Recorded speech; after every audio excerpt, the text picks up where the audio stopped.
Joe Emma Makwaba Ediba XTV and you may know Siaka so and then ayo benebo som ne dat oso eduasa e wa frimpimie ni edonumie no emu na kaseboy efrin kamponi mantemu pokwase festivals adum plaza building mo na ehye na sa obehu me live e wa barefoot intakase no so dia Facebook XTV GH Samsung na YouTube XTV Ghana insema hodo amede bro enanyumre edoso yankasa ne dimakote bia wobete ene say Ghana mampani na adodan kwakofo ado wokopie mu e machibedwefie wakwa woka kire ye state of the nation address no wodi amaye no wodi atodwa echiremu say agenda 111 no wonu akasa ehu say anamu a womu etu na napo say bra womu kire say womu di eye hospitals ahodo no beba no aka echi na so Ghana fo nyina nya abotre enche kura ebeba so emu kiremu obete e wokase eso na kase boye mo se na no pa ne ye bo amane no okopie mu o machibedwefie dia enu ada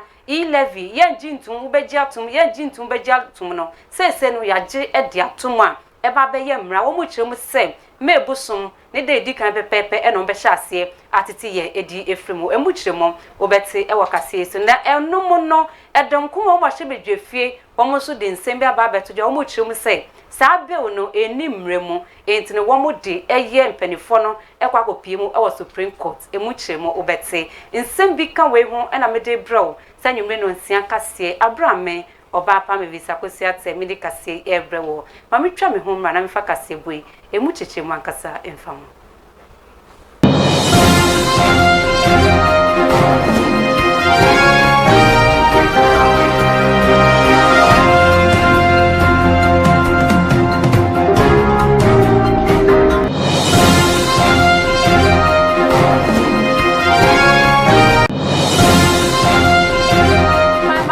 na akwaba ediba XTV enyumre no nsia kase so ena dey Ghana mampeni Ghana pesie na adodan kwa ekufo ado wokopie mu e o machibedwefie na wakwa koka kire ye Ghana impempenso ti bia potia Ghana yetemo ewo oman Ghana mo na fence no niema hudwa na mo hudwa aban no etu ede bua wo man no na wo man no etimi akonenim na bra wokopie mu no wode nsem hudwa bebre e na ede tuudwa wokasa ede fa kra yo ho nsem ho wakasa ede fa humesua e na fence no ye nkonom ye sikasem wokan ni nyina apomuden nsem wokan ho nsem ewo ye state of the nation address nemo na wokopie mu apomuden nsem so dia wode tuudwa echiremu say coronavirus kodie wo yi ba ye no eyade a ababepa ye ho tuma papa ama ye hunu se niema bebre wo ho a ewo se ye yese wo man ne ntimi bua ya pomudi ho nsem eno nti wo ye na dwen se wo mba behwe na yaresa bia hodoɔ omba besisi ni nyina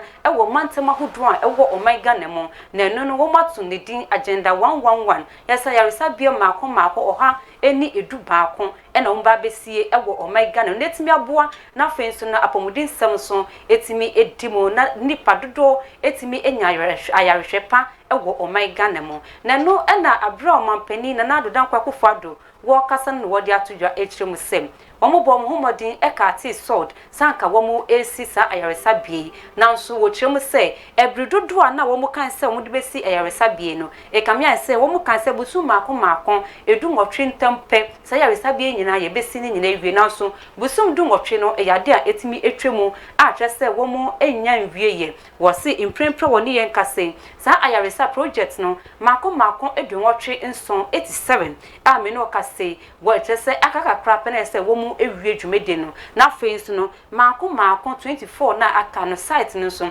eyade omo nsa kan womo eye nhyehyɛ prepare nyama se na be ya obetimi esisa yaresa bi wo ka che Ghana fo nyina ese wonimpa wo gide se ansa na bedru eye afimpimie ni edununum eye 2025 aye beka se o mampani wonyo mampani biom e wo man Ghana mo na je se yaresa bia a wa hye Ghana fo hu bono wo de ni nyina amaye.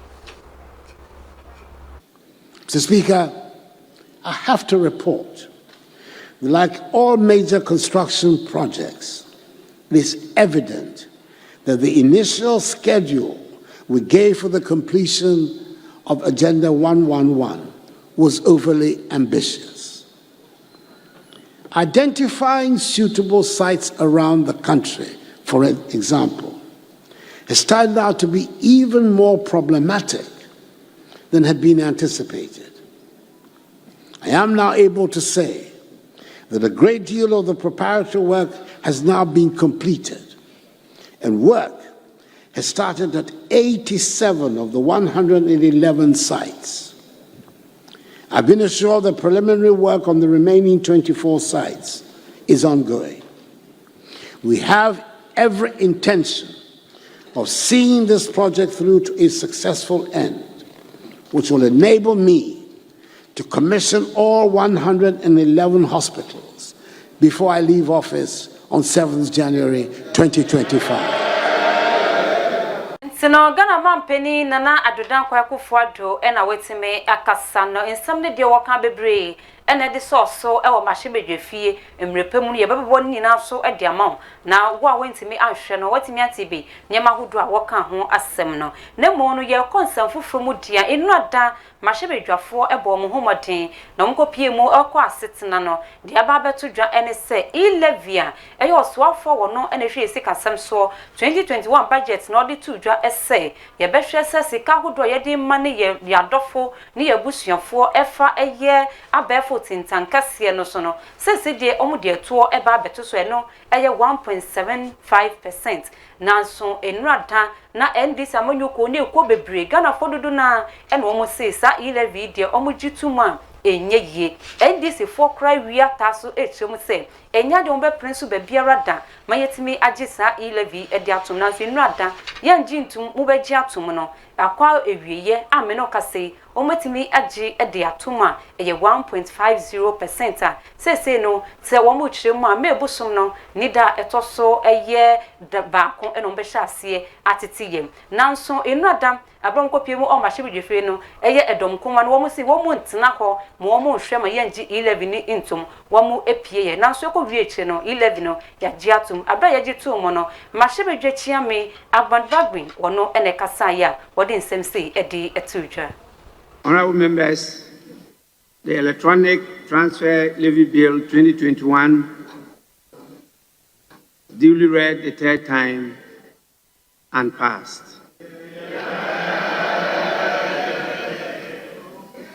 Honorable members, by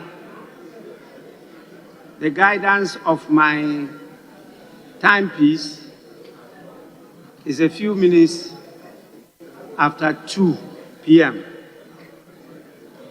You are definitely in my hands, and I'll proceed to adjourn the House, unless otherwise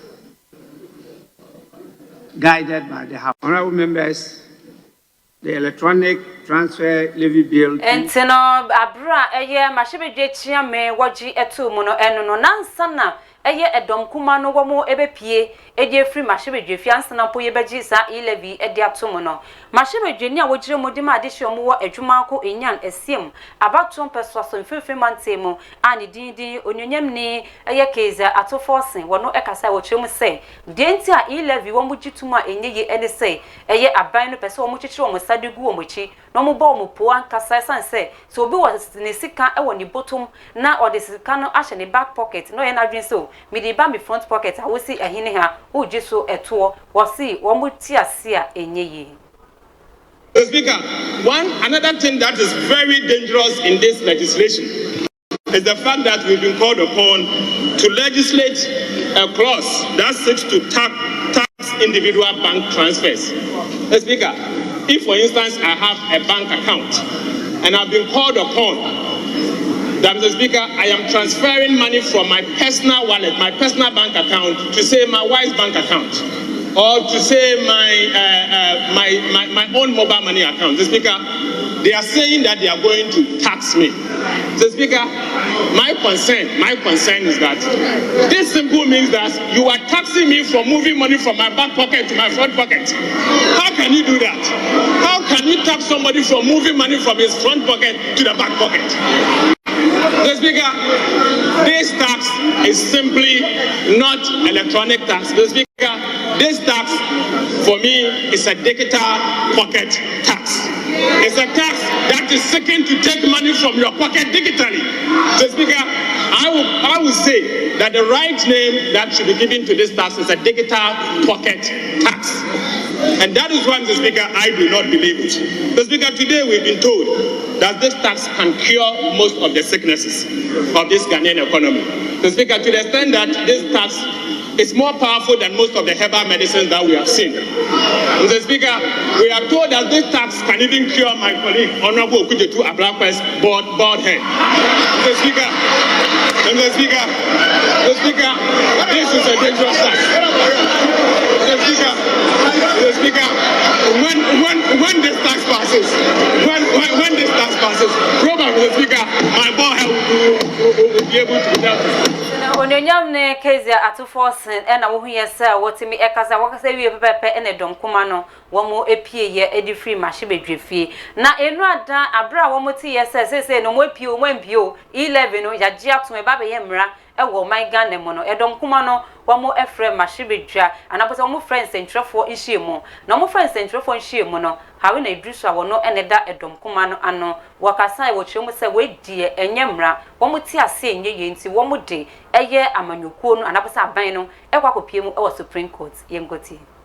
The majority, following the walkout of the minority, did not constitute a voting quorum as required by Article 104 of the 1992 Constitution and the lucid judgment of the Supreme Court in the Justice Abdullahi matter. So for those of you who are doubting and want to know what guided the decision of the minority caucus, we simply walk out to disable them from having, to quote the words of the Supreme Court, a voting quorum. They are simply and were simply less than 137.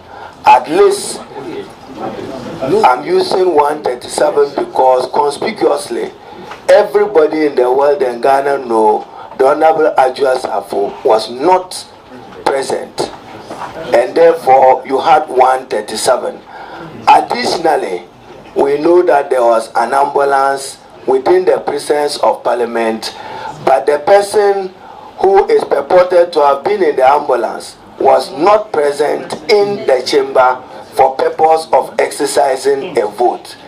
Therefore, every decision that they took with 136 flies as a sin against the ruling of the Supreme Court. And for emphasis, I'm going to read page 12 of the Supreme Court ruling, when it said, there is a second quorum provision found in Article 1041. This provision applies specifically and exclusively to voting to determine a matter in Parliament. Article 1041 provides as follows. I'm quoting the ruling.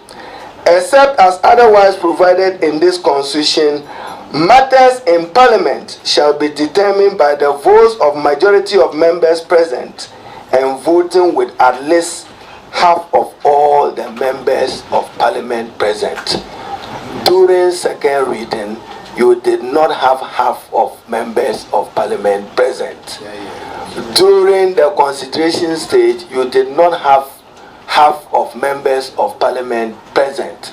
Per the Supreme Court. No, Edom Kumano Banu Deni or Mashibe Fie, Haruna Idrisu, aka Adundumadu Bejai, and who yes, sir, what me NS and Trefo, Ekasa Church, Munientia. Wamu epie ye edi free mashibe dwefie ebra na wamu bobo 11 hu nsem no na afensi no anamahodo mpese omutu editie aban no na emprempren no putupuru kase a mensa kan echirem se wamu edikan edi nsem na kwakopie mu ewo court the Supreme Court wamu kan se ombeye no wamu nam kwan so a wamu eko se emu chiremu de besi bia no ye bema wehu na wo so watebe ye nto ansem lo so ene ye fa nkopie mu ewo nsem fofromo Gawes Assembly no won mabom homoden papa won echirem se we de kokobo ena won de ma adehia won Gawes mensi ni mu nyinara ese mo sori a bebia won benye bia na mo ahyase na mo sisi adan bia ya enti se mo si adan kra mo sisi adan ewo honom bia ya wasa nsuofa na mo sisi dan e wo honom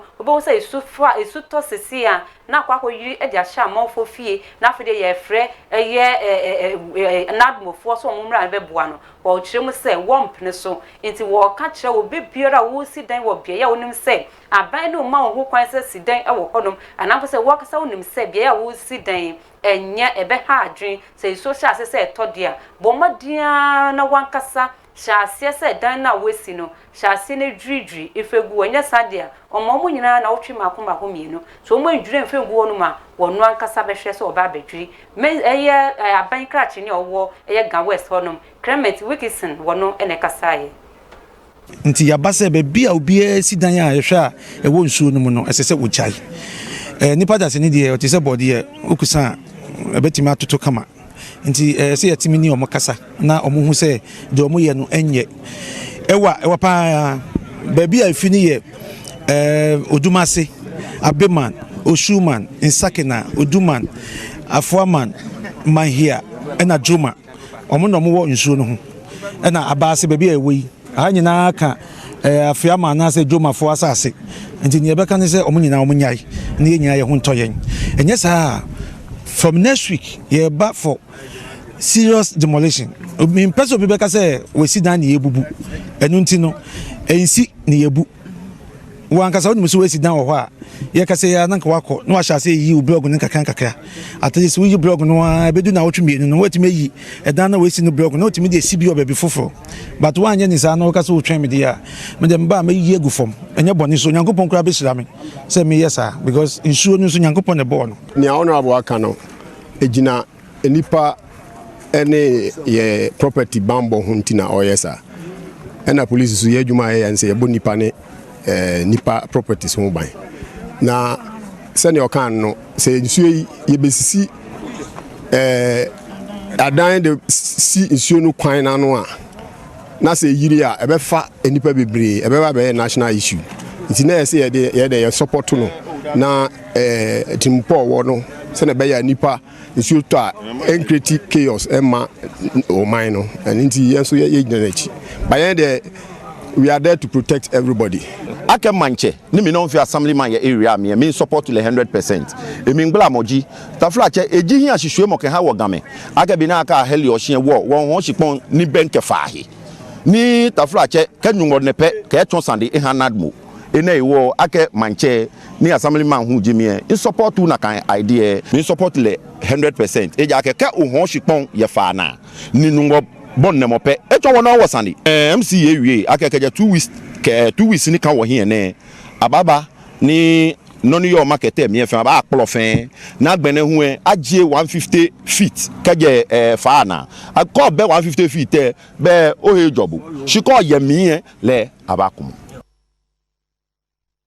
Sino Jumedi Akoso ewo gan West mensin mo e na ho yese wodi kokobo e dia ma ade hia womo e di sai dwuma no ye to ansem no so e na ye koye nem mahebedwani e kane mahebedwani e di ma ade hia omo woso hum abaton peso so e yonunyam ne Frederick Opariansa wodi tujwa e kire mu se nyema bi e koso e wo wo mankasa womo amanyuku no ye NPP amanyuku no na so womo ahwe no mo tutu nyema ye ensesi nyema ye dia wan hwe ya one can see breaking the 8. One be sure say NPP amanyuku mbesa so atena ben mo chim say so one ahwe tutu nyema enye dia sa breaking the 8 no one ntimi breaking 8 no na de one beko opposition pa mo makasa one ho ade a one apre ho wo chire mo say nkrofo pesime kuminya je say nyema bi a ekoso e wo NPP amanyuku no one hwe no mo so nyina no pren ya na afo one anko opposition. Frederick Opariansa ene MPP achitaifo bi edi ehia e wotakrade a na wode to wonum wanim se obepese obegina ama amanyuku ne ma ato abama ne se totrofo panyini e wa amanyuku ne mu no ene woda na die se ahokyere bi asese MPP amanyuku no ene mu no eho behia se obenya nkanifo a amanyuku no da wonum akoma so no obepese obetenetene no ne kasa yemu no ene woda na die se empanyinifo asese wonum da amanyuku na no se kwan a wonum fa so adibu amanyuku no wonum asesa ne de a afimpinu ene aduonu nan abato no enya de se MPP amanyuku no ebetumi edi mu nkunim challenge na ye faces say no it is a challenge that requires a different kind of leadership. The current leadership style no will not help. So what ye say I have been talking about the non-inclusion of people, are pathetic. There were a whole host of former MPs, former appointees of the party, office holders of the party. And nobody is even approaching them to bring them back on board. Politics is a game of numbers. Polling station executives, coordinators, constituency officers, regional officers, and how they winning elections. In fact, the whole country won't do 300,000. But you need over 6 million to 7 million votes to win the presidential elections. And you need numbers close to that to win majority of parliamentary seats. It is important that we go back. Na bra wo kasa fa se de binom eya amanyosem a no odidi wonom woni won esi akan atem no e na ode to ne campaign team no animu se omomoden ase se du bra wo bonto a obebonto no e wa asomdwe mu se be ya abato no akire no enkabo mu ebetena amanyuku ni mu akatre me campaign team for me ba be for mo babu nyina mo anem nam nyina se men konko kasa nti obi se ye wini wia Jombo do Nankasa, you have a friend, or no friend, member, I have a friend of them. He said, yeah, my former MP, my name, so I prepare, me ba, I'm in John Neba. I just say, okay, one mark, I bet it's in Africa, and then never. I'm a boy, because party need you know so a contribution out of the Baba Kahuna. Frederick Opariansa any MPP achitaifo bi edi ahia e watakrade a na ode to wonu anim se obepese obegina ama amanyuko ne ma ato abama ne se totrofo panyini e wa amanyuko. Now Frederick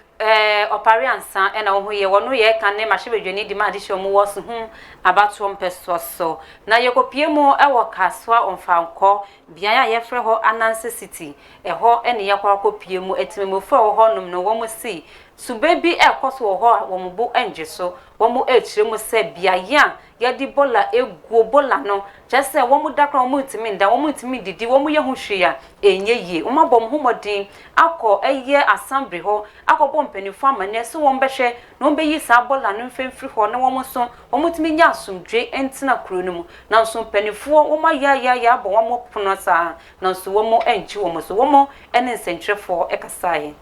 No matter how you secure your room, flies will get into your room. And you know, they are picking things from the dumpy side onto our food, onto our plate, and so on. The stench from there, you can't afford to eat. You can see houses all around. In fact, houses are just 2 meters away. In fact, they are dumping in people's houses. You can't do that. You know, the health hazards this thing is giving because of the flies. It was dry, wet waste. So the flies will peck there, come over your food and those sort of things. They stench. Apart from the health hazards and health and environmental hazards, they are blocking a water course. I mean, I'm very worried about that thing. We get up and we are saying Ghana, friends of river bodies, and we sit down and they are blocking a water course and we sit down. I want this thing to be stopped completely. What we want the authorities to do is total stop of the dumping. That's what we want.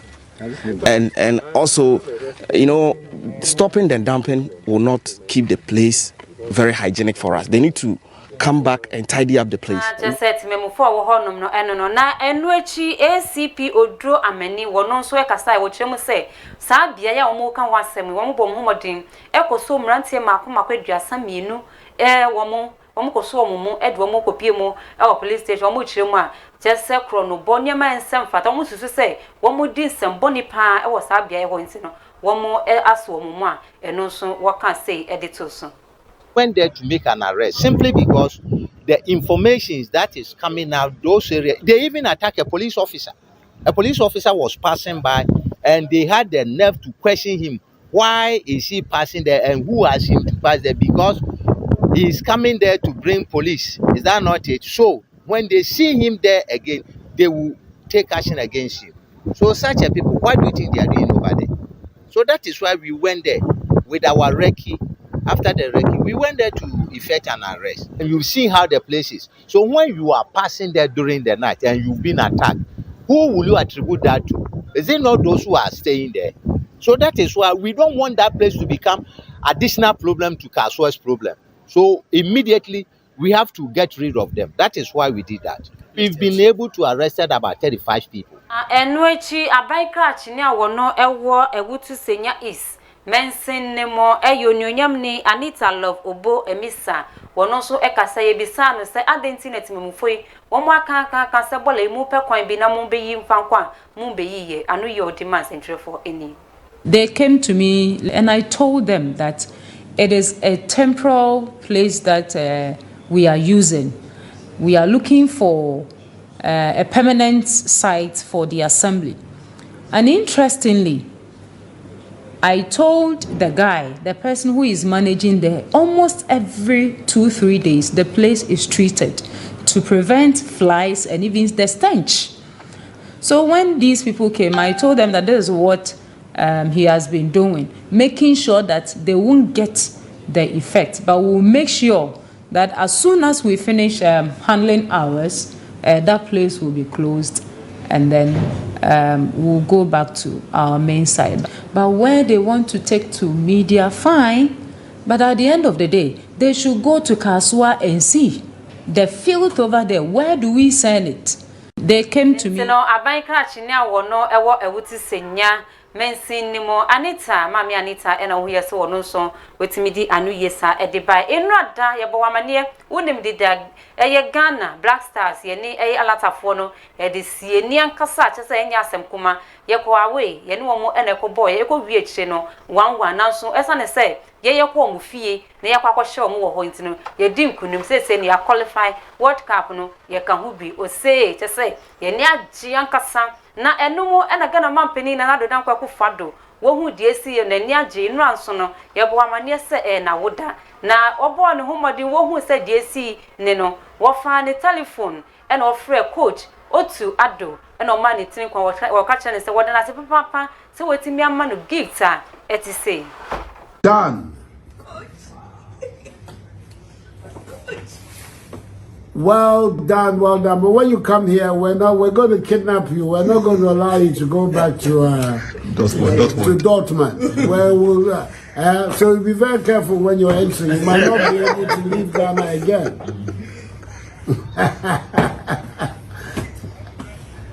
Thank you. I appreciate it. Thank you. It's the best possible birthday present I could have had. Is the news of your qualification for the World Cup. It's excellent. The whole country is I don't think people are going to sleep tonight. We're all so happy. So congratulations to you. Congratulations to all the boys, the captain, Atteh, and all of them. That really, and I'm hoping that I'll see you tomorrow when you come in. All right, sir. Take care. All right, sir. Take care. Bye-bye. So no Ghana mampeni na adodan kwa kufuado ena wo hu ye se Ghana Black Stars ye di nkunim no ena wafa phone wafre coach no ema ne tini kwa eda na se wama no eye awoda pa gift se sumbo ankasa no wasi ene womo bepiemu ewo na so yampeni apa ene wie ya eye Black Stars for no womo ekọ eye Flagstaff House womo de womo ho ekọ kire no and the winning bonus no womo amboso ahe edi ma womo de na so menu pass se de abehwe mo ta so ankasa tese enya sem kuma mejira wo nsem iso na na nwumre kase amde brewo sa nwumre no nsia kase no menfa wo face a aseda kase nkofa ma sa wonya brenya daje na ohwe XTV enwumre no nsia kase na ohumi live e wo Facebook eye STVGH Samsung ena YouTube eye XTV Ghana medase nemo ena nwumre dia wo ye me makeup ye miti emame Chichi Beauty Salon owo pokwa se Festus Adum Plaza building mo second floor eho na obehu no se ukọ wedding ukọ outdoor bia wankasa na ye share wa efro no upo bi esiesie homa ho aye fe padia Chichi wo 0547 254 078 0547 254 078 bebi a wo bia obeba no aba beye ama ma wo so ho aye fan kasa na wetimi ediandase medanase papa ena nwumre so memfa aseda Enfama Georgina camera nechi emame eye DJYX Samsung ena Faith ebo nechi dom Joshua mitu mo eye Bismarck Abra lolo wono so eta nechi didindi the producers a wo mo bom homodin epa nsem nyina ede mame eye Fafale authentic producer and afense no Stephanie woman nyina etamechi hetsi boss lady boss so woman nyina etamechi mamia manom woman nyina ka me ho na metimi di kase ebrewo Obaapa Mavis Akosua Atteh ni medi medase emomo enehwe